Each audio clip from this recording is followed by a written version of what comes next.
बच्चे को दे दो। Please sit down. Honorable members, a very good afternoon to all of you. I cordially welcome you all to the Block Level Youth Parliament 2024.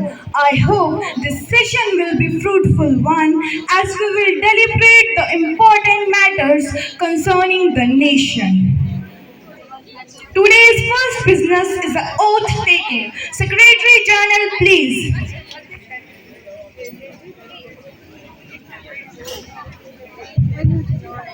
Miss Neha Kumari, who stands elected from Varanasi constituency of Himachal Pradesh, will now take the oath or affirmation. Miss Neha, please.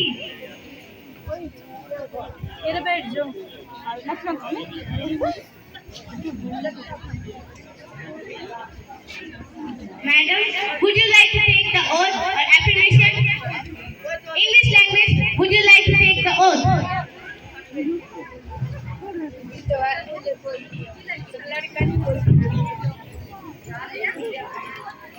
अहम नेहा यह लोकसभा सदस्य निर्वाचितः अस्मि ईश्वरस्य नाम्ना शपयत् अहं विधिना स्थापितं भारतस्य संविधानं प्रति सत्यां श्रद्धां निष्ठां च धारयिष्ये तथा भारतस्य प्रभुताम् अखण्डतां च अक्षुण्णां रक्षयामि तथा यत् पदं गृहीतुम् अहम् उद्यतः अस्मि तस्य कर्तव्यानि श्रद्धापूर्वकं निर्वक्ष्यामि।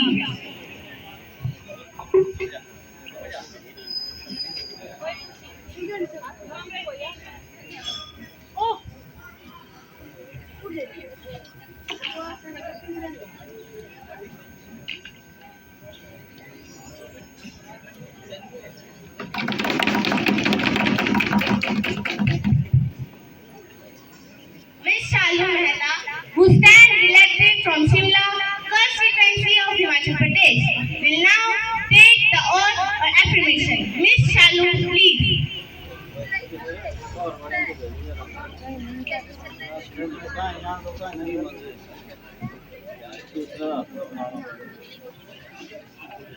Madam, would you like to take the oath or affirmation? English language, would you like to take the oath?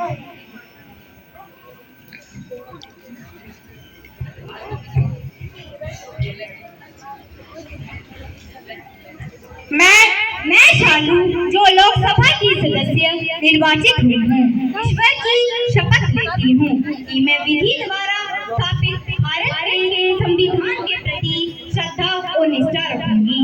मैं भारत की प्रभुता और अखंडता को अक्षुण्ण रखूंगी तथा जिस पद को मैं ग्रहण करने वाली हूँ उसके कर्तव्यों का श्रद्धापूर्वक निर्वहन करूंगी।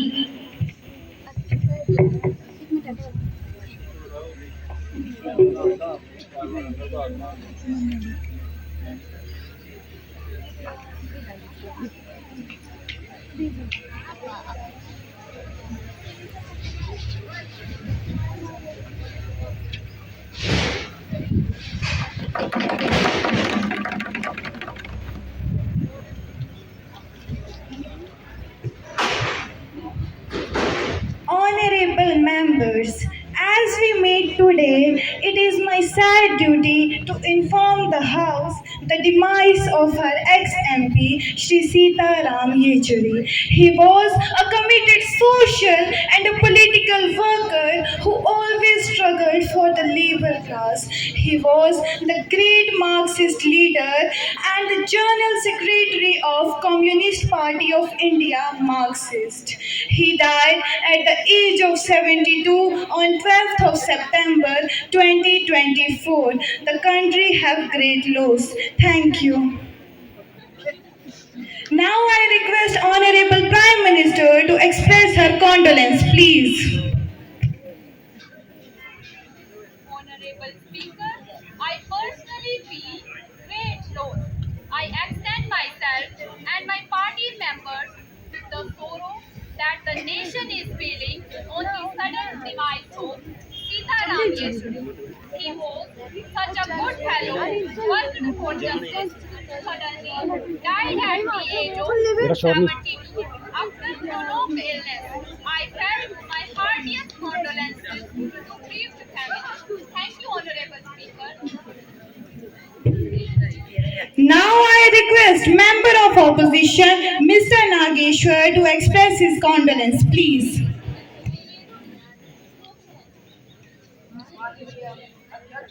जी, मैं आप एवं सदन के नेता द्वारा अर्पित की गई श्रद्धांजलि में स्वयं को भी शामिल करता हूँ। हमारी विचारधारा बेशक अलग थी, परंतु व्यक्तिगत रूप से वे एक ही इंसान थे। मैं स्वयं एवं दल की ओर से शोक संलिप्त परिवार को संवेदनाएं प्रेषित करता हूँ। धन्यवाद। Now the House will stand in silence for a short while as a mark of respect to the departed soul.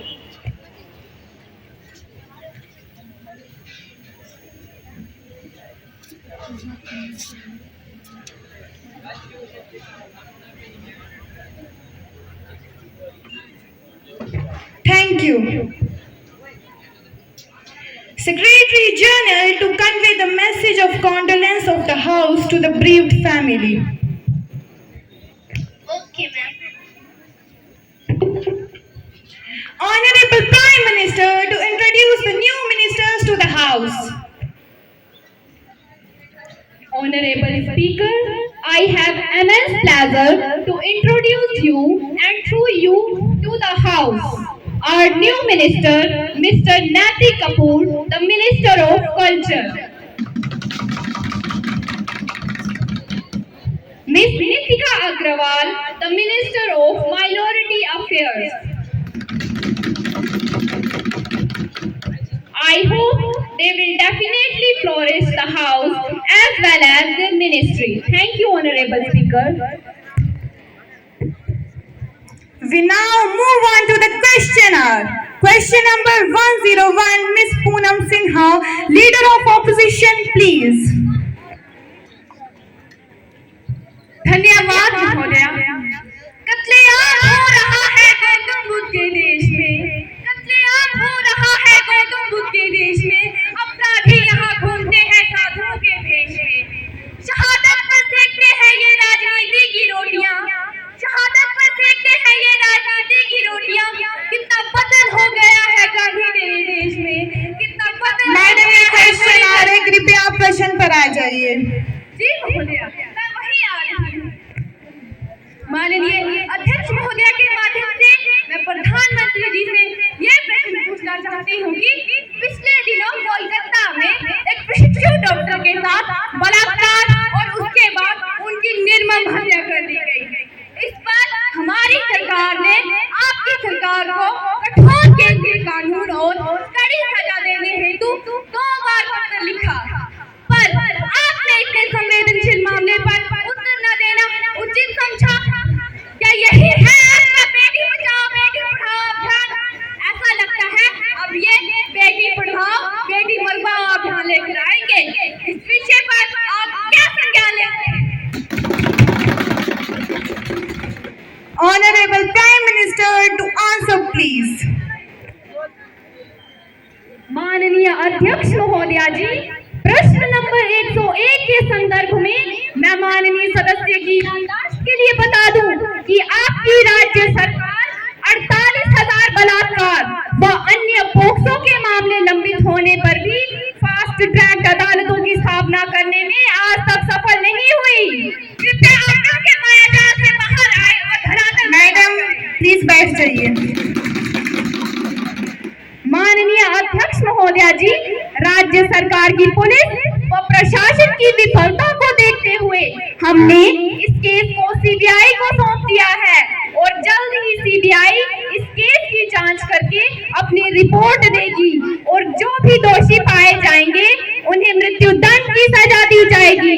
और हाँ महोदय, इसके साथ ही हमारी सरकार ने महिला पुलिस थानों और ERSS यानी इमरजेंसी रिस्पांस सपोर्ट सिस्टम जैसी हेल्पलाइन शुरू करके पोक्सो एक्ट को और भी प्रभावशाली बना दिया है। धन्यवाद महोदया जी। Any supplementary question? Question number 102. Miss Fatima Khan, member of opposition, please. माननीय अध्यक्ष महोदया जी, मैं आपके माध्यम से अल्पसंख्यक मंत्री सुश्री नीतिका जी से ये प्रश्न पूछना चाहती हूँ कि आप हमेशा अल्पसंख्यकों के अधिकारों की रक्षा के झूठे दावे करते हो।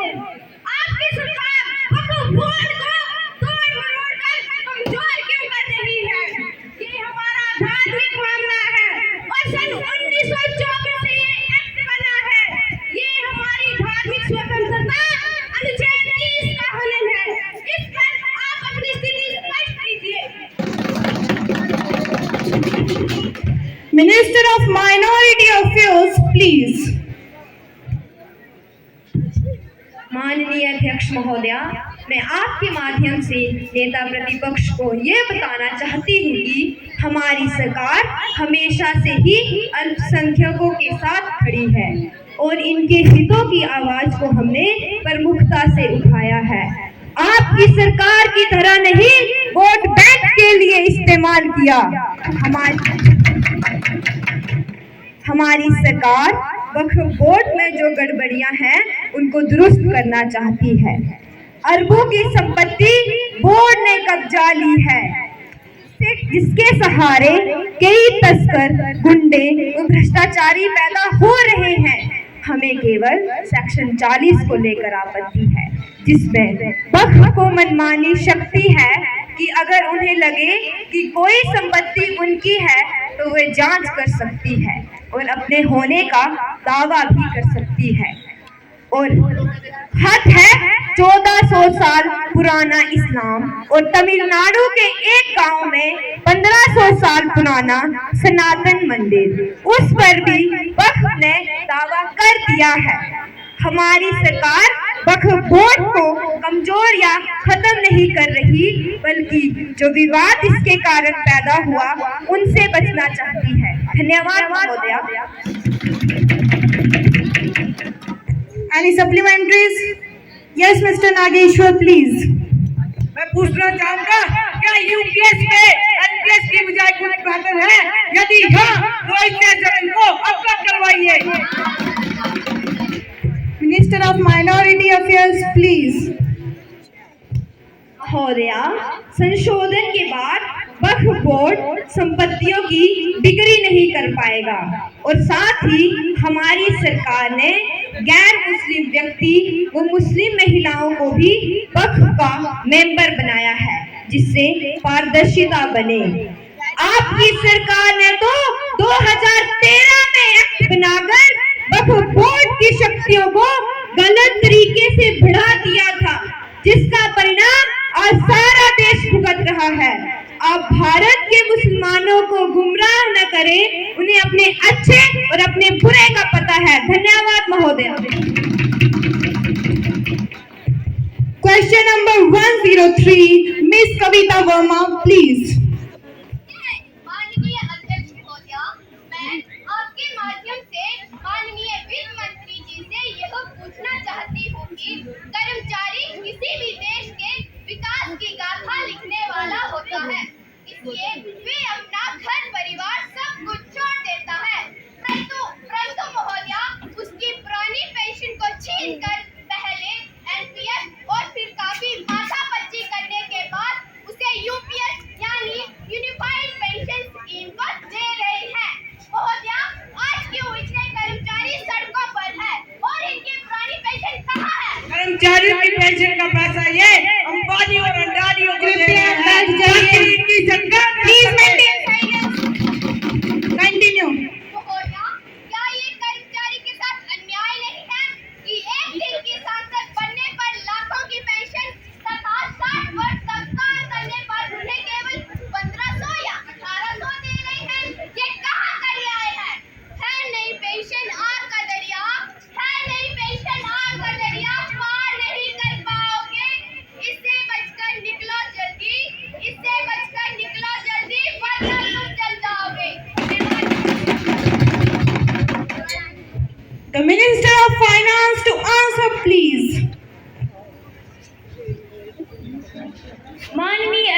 महोदया, मैं आपके माध्यम से विपक्षी दल के सदस्य को बता दूं कि यूपीएस देने से देश की अर्थव्यवस्था को भारी नुकसान होगा।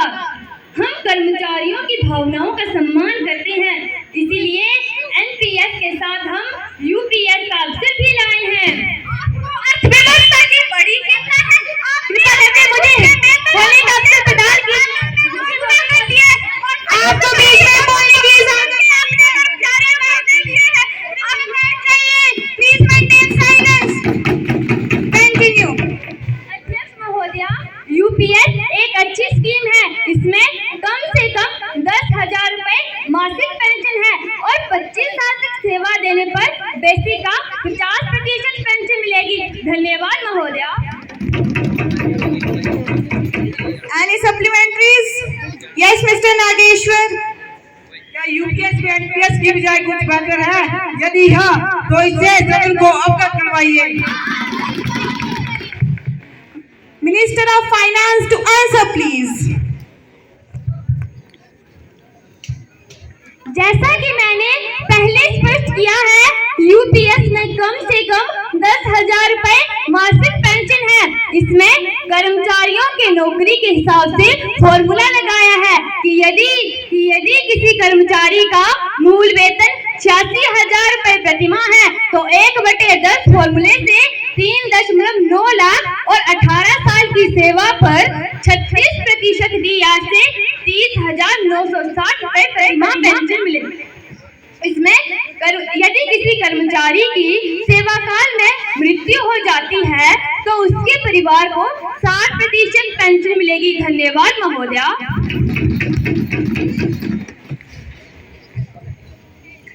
The question hour is over now.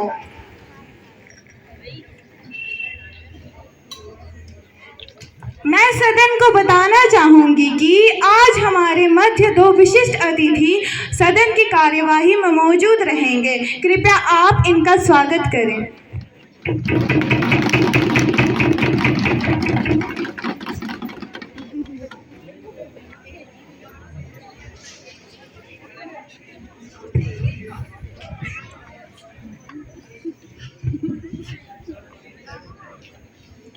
Mr. Robert Smith from South Africa.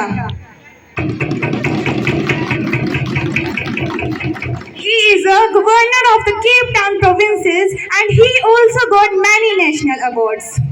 Miss Sophia Laurent from France. She is a scientist and she also got many national awards in the field of science. Now the question invoking the breach of privilege. Mr. Sarthak, please. माननीय अध्यक्षा जी, मैं आपके माध्यम से सदन को यह बताना चाहता हूं कि हमारे दल के कुछ नेताओं के खिलाफ तूफान एक्सप्रेस अखबार ने अभद्र और अपमानजनक टिप्पणियां की थी, जो कि संसद की गरिमा का अपमान है। मैंने तूफान एक्सप्रेस के एडिटर को नोटिस भी जारी कर दिया है। अतः मेरा आपसे ये अनुरोध रहेगा कि आप इस विषय पर उनसे जवाब लें। धन्यवाद महोदय। The House hold the editor guilty of breach of privilege. However, instead recommending punishment, the House has soiled dignity by not giving any undue importance to such an irresponsible act. They are published for cheap publicity and that deserves no further discussion. Secretary General to lay the papers on the table.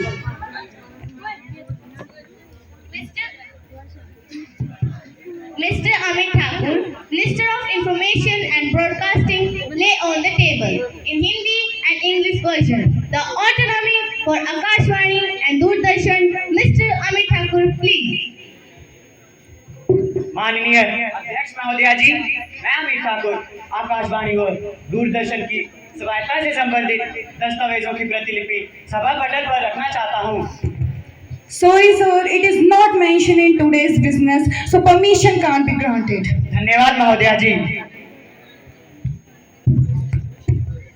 Now the calling attention motion. Member of opposition Ms. Kajal Mishra to call the attention on the incidents of paper leaking. Ms. Kajal, please. माननीय अध्यक्ष महोदया, मैं वर्तमान सरकार से आज के सार्वजनिक हित के मुद्दे पर ध्यान आकर्षित करना चाहती हूँ। महोदया, किसी भी देश की शक्ति उसका युवा होता है, परंतु आज का युवा असंतोष, निराशा व डर के साथ जी रहा है। ये कैसा नया भारत बना रहे हैं, फिर ये कैसा डिजिटल इंडिया बना रहे हैं।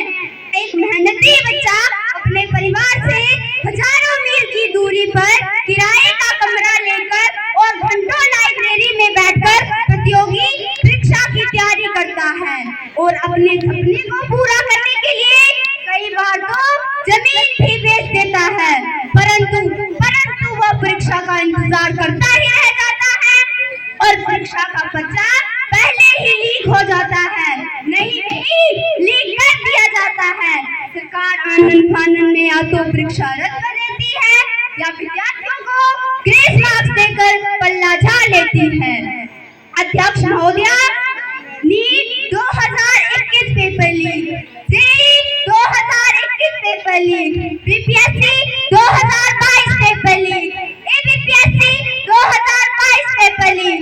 यही नहीं, हिमाचल प्रदेश में पुलिस परीक्षा का पेपर भी लीक। पिछले 8 वर्षों में यूपी में 12, राजस्थान में 8, मध्य प्रदेश में, गुजरात में 4 पेपर लीक हुए हैं। मुझे तो लगता है कि इस सरकार की पूरी किस्ती ही लीक है। No, you cannot interrupt, please. No, please sit down. Continue. सरकार का तंत्र ही लीक होगा, तभी तो पेपर लीक होगा। अध्यक्ष महोदया, मई 2021 में नीट का पेपर 15 लाख में बिका था। नीट यूजी 2024 का पेपर तो 30 से 40 लाख में बिका है।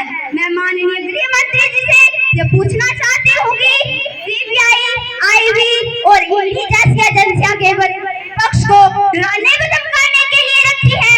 गृह मंत्री कृपया इस लीकेज पर सदन को अवगत करवाएं। धन्यवाद महोदया। Minister of Home to answer, please. अध्यक्ष महोदया, मैं माननीय सदस्य की पेपर लीक मामले पर उनकी चिंता व आक्रोश को समझती हूँ, पर जिस तरह ये सरकार पर आरोप लगा रही हैं वह सरासर गलत है। इन्होंने जो मामले बताए हैं, इनमें से अधिकतर लीक मामले राज्य सरकारों के हैं, जिसमें राज्य की लापरवाही या गैर जिम्मेवारी है। और जहां तक कि नीट 2024 का मामला है, सरकार ने त्वरित कार्यवाही की है। इनकी जानकारी के लिए मैं बता दूं कि हमारी सरकार नया कानून ला रही है, जिसके तहत दोषी पाए जाने वाले को 10 साल तक की जेल की सजा और 1 करोड़ रुपए का जुर्माना हो सकता है। यह अधिनियम सार्वजनिक परीक्षा अनुचित साधनों की रोकथाम 2024 के नाम से जाना जाएगा और इसकी अधिसूचना जारी कर दी गई है। धन्यवाद अध्यक्ष महोदया। No more questions. Now the legislative business, Minister of Law and Justice to introduce the bill to the House.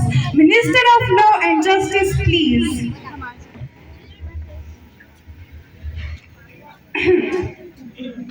अध्यक्ष महोदया, मैं जम्मू कश्मीर राज्य पुनर्गठन बिल 2019 सदन में पेश करना चाहती हूँ, जिसका प्रावधान संविधान के अनुच्छेद 3 व 4 में है। यह बिल एक ऐतिहासिक दस्तावेज बनेगा, जिससे जम्मू कश्मीर के लोगों को भारत के साथ जुड़ने में सहायता मिलेगी। धन्यवाद महोदया। Now the question is that whether the leave be granted to introduce a Jammu and Kashmir Reorganization Bill 2019 further to amend. Those who are in favor of it say ayes. Those who are against it say noes.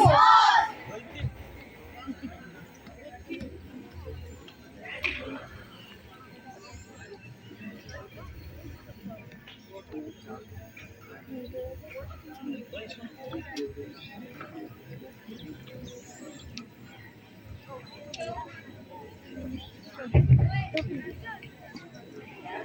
think the ayes have it, the ayes have it, the ayes have it. The leave is granted. Minister of Law and Justice, please. माननीय अध्यक्ष महोदया, मैं इस bill के प्रमुख बिंदुओं पर प्रकाश डालने की आपसे अनुमति चाहती हूँ। Permission granted. यह बिल संविधान के अनुच्छेद 370 द्वारा दिए गए विशेषाधिकार को निरस्त करता है। इस बिल में 103 अनुच्छेद 14 भाग व 5 अनुसूचियां हैं। उपराज्यपाल को अनेक प्रकार की प्रशासनिक व विधायी शक्तियां प्राप्त हैं। एडवोकेट जनरल को केंद्र शासित प्रदेश का कानून अधिकारी माना जाएगा। जम्मू कश्मीर व लद्दाख 2 केंद्र शासित प्रदेश होंगे और जम्मू कश्मीर में विधानसभा तथा लद्दाख एक केंद्र शासित प्रदेश माना जाएगा। भारत की दंड संहिता व संविधान जम्मू कश्मीर में लागू होगी। अतः कुल मिलाकर इस बिल से जम्मू कश्मीर को अनेक प्रकार के अधिकार प्राप्त होंगे। धन्यवाद महोदय। अरे सच तो ये है कि ये निष्पक्ष चुनाव से डरते हैं, क्योंकि इन्हें लगता है देखिए, जब भी हम कोई अच्छा कार्य करने के लिए आते हैं तो आप देशवासियों को भटकाते हैं। प्लीज इससे जम्मू कश्मीर में शांति और समृद्धि आएगी। देखिए, आप संसद की गणना को नष्ट कर रहे हैं। Yes miss Amaira, please.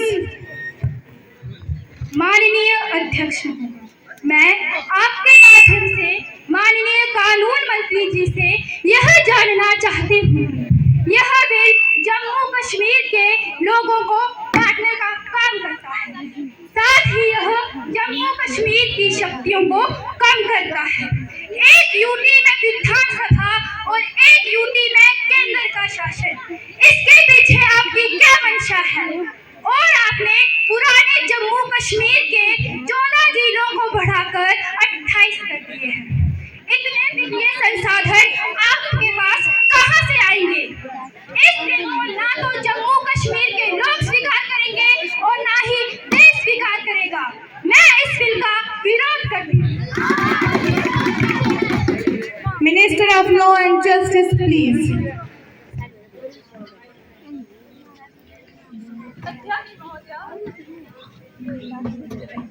अध्यक्ष महोदया, मुझे इसके ऊपर 2 पंक्तियां याद आ रही है कि धमकी से किसी देश की हम डरते नहीं, समझौता हम किसी देश से करते नहीं। क्या डालेगा तू फूट, ये घर है कबीर का, झगड़ा नहीं हो सकता है कुर्सी से मीर का। जो फिर चमन का है चमन पर ही मिटेगा, अब्दुल हमीद अपने वचन पे ही मिटेगा। नेताजी व्यवसायियों से आप क्या दर्शाना चाहते हैं? इन सबसे कुछ नहीं होने वाला, मुद्दे की बात कीजिए। ये विपक्षी दल क्या चुप्पी साधे बैठा है? आंखों पर गांधारी जैसी पट्टी बांधे है। इसी चौराहों पर बैठूंगी मैं, चाहे पुली पर चढ़ जाऊं, मैं। माननीय अध्यक्ष, मैं इन्हें बता दूं, जम्मू कश्मीर की जनता की आवाज पर ही इस बिल को सदन में लेके आए हैं। इस बिल से जम्मू कश्मीर में नए रोजगार के अवसर प्राप्त होंगे और राज्य विकास की नई ऊंचाइयों को छुएगा। और रही बात वित्तीय संसाधनों की, तो उसके लिए हमने अलग बजट का प्रावधान किया है। मेरा विपक्षी दलों से यह आग्रह है कि वो इस बिल को राजनीतिक चश्मे से न देखकर राष्ट्रहित के लिए देखें, ताकि जम्मू कश्मीर में शांति व समृद्धि आए। धन्यवाद महोदया। Yes miss Devika, please. माननीय अध्यक्ष महोदया, मैं आपके माध्यम से माननीय प्रधानमंत्री जी से ये जानना चाहती हूँ कि महोदया, ऐसे तो प्रधानमंत्री जी ये कहते नहीं थकते कि वो जम्मू कश्मीर के लोगों के बीच बहुत लोकप्रिय है, परंतु महोदया उन्हें यहाँ इतना डर लगता है कि कश्मीर की घाटी में तो लोकसभा चुनाव लड़ने से इनकार दिया और कई विपक्षी दलों के नेताओं को तो इन्होंने नजरबंद कर दिया। आपकी राजनीति की चमक तो यहाँ दिखाई नहीं दे रही और अन्य दलों को भी आपने खत्म कर दिया। या आपने इस बिल को लाने से पहले सबको साथ लिया था? आपकी सरकार ने ये सोच भी कैसे लिया कि देश विरोधी बिल जनता स्वीकार करेगी? मुझे तो लगता है कि आपको सिर्फ और सिर्फ अपनी सरकार की चिंता है, परंतु हमें पूरे देश की चिंता है। Honorable Prime Minister to answer please. माननीय अध्यक्ष महोदया जी, हम जम्मू कश्मीर के विकास को लेकर गंभीर हैं। अनुच्छेद 370 को खत्म करने के फैसले से यहाँ शिक्षा, स्वास्थ्य, दूरसंचार की सेवाएं और रोजगार में भी अभूतपूर्व वृद्धि होगी और खासकर अपने ही देश में कई सालों से डर के साए में रह रहे लोगों को शांति व सुरक्षा मिलेगी। अतः हमारी सरकार इस बिल को पास करने की सिफारिश करती है और मैं तो यह भी कहती हूँ कि यह बिल 2/3 बहुमत से नहीं बल्कि सर्वसम्मति से पास होना चाहिए। ये बिल पास नहीं होगा। जम्मू कश्मीर के टुकड़े मत करो। Please sit down. Please sit down. मत करो। Please sit down.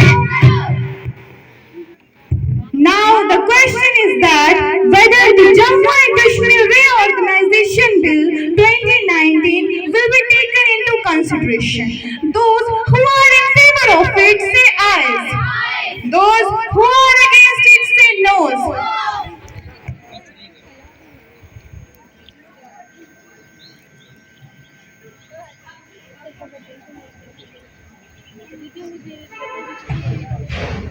I think the ayes have it, the ayes have it, the ayes have it. Motion is granted. तानाशाही नहीं चलेगी।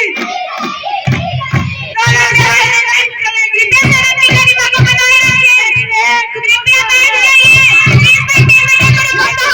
बैठ जाइए। बैठ जाइए। Minister of Law and Justice, please.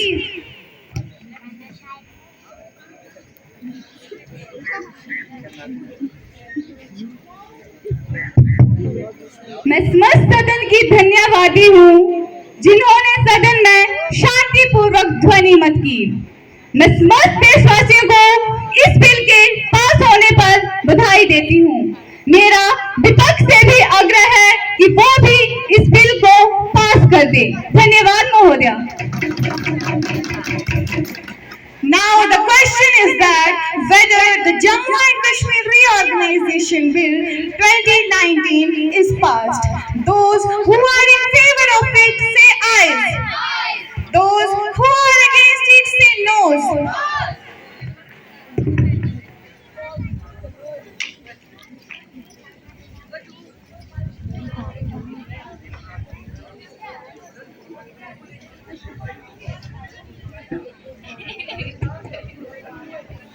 I think the ayes have it, the ayes have it, the ayes have it. The motion is adopted, the bill is passed.